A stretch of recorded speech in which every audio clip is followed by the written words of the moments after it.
Hello friends, అందరికీ నమస్కారం. అన్ని పథకాల గురించి ఖచ్చితమైన సమాచారం మీరు తెలుసుకోవాలంటే మన ఛానల్ని సబ్స్క్రైబ్ చేసుకోండి.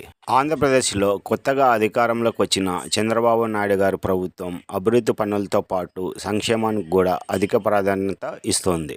తాజాగా రైతులకు రాయితీపై ప్రభుత్వం కీలక ప్రకటన చేసింది. 2014 నుంచి 2019 మధ్య పరిపాలనలో ముఖ్యమంత్రి చంద్రబాబు నాయుడు గారు సూక్ష్మ సేద్య పథకానికి ఎక్కువ ప్రాధాన్యత ఇచ్చారు. కంపెనీలతో మాట్లాడి అవసరమైన పరికరాలను రాయితీలపై రైతులకు అందివ్వడంతో పాటు కేంద్రం నుంచి కూడా అవసరమైన రాయితీ వచ్చేలా చూశారు. తాజాగా మరోసారి ఈ పథకాన్ని అమలు చేయబోతున్నారు. ఇందులో రాయితీ 3 లక్షలకు పైగా పొందవచ్చు. శ్రీకాకుళంలో 2400 హెక్టార్లలో ఇప్పటికే రాయలసీమలో డ్రిప్ ఇరిగేషన్ పథకం అమలవుతుండగా తాజాగా ఉమ్మడి శ్రీకాకుళం జిల్లాలో 2400 హెక్టార్లలో ఈ పథకాన్ని అమలు చేయబోతున్నారు. రైతులకు రాయితీ కింద 11.17 కోట్లను అందిస్తున్నారు. కేంద్రం నుంచి 60% నిధులు వస్తుండగా రాష్ట్రం నుంచి 40% నిధులు సమకూరుస్తుంది.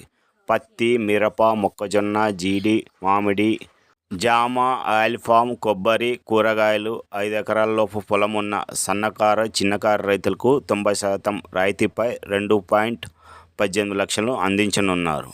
తుంపర సేద్యంలో 55% రాయితీ. 5 నుంచి 12.5 ఎకరాల భూమి ఉంటే 3.10 లక్షలను 50% రాయితీపై అందిస్తారు. తుంపర సేద్యంలో 45% రాయితీ. రాయితీపై అవసరమైన పరికరాలను పొందేందుకు రైతులు భూమి యజమాని హక్కులకు సంబంధించిన పత్రాలతో పాటు ఆధార్ కార్డును జత చేసి రైతు సేవా కేంద్రాలకు లేదా జిల్లా మైక్రో ఇరిగేషన్ కార్యాలయం లేదంటే మండల ఉద్యాన శాఖాధికారి కార్యాలయంలో బయోమెట్రిక్ ద్వారా వివరాలు నమోదు చేసుకోవాలి. బోర్లు, బావుల కింద వ్యవసాయం చేసేవారికి ఈ పథకం బాగా ఉపయోగపడుతుందని మంత్రి అచ్చెన్నాయుడు గారు తెలిపారు.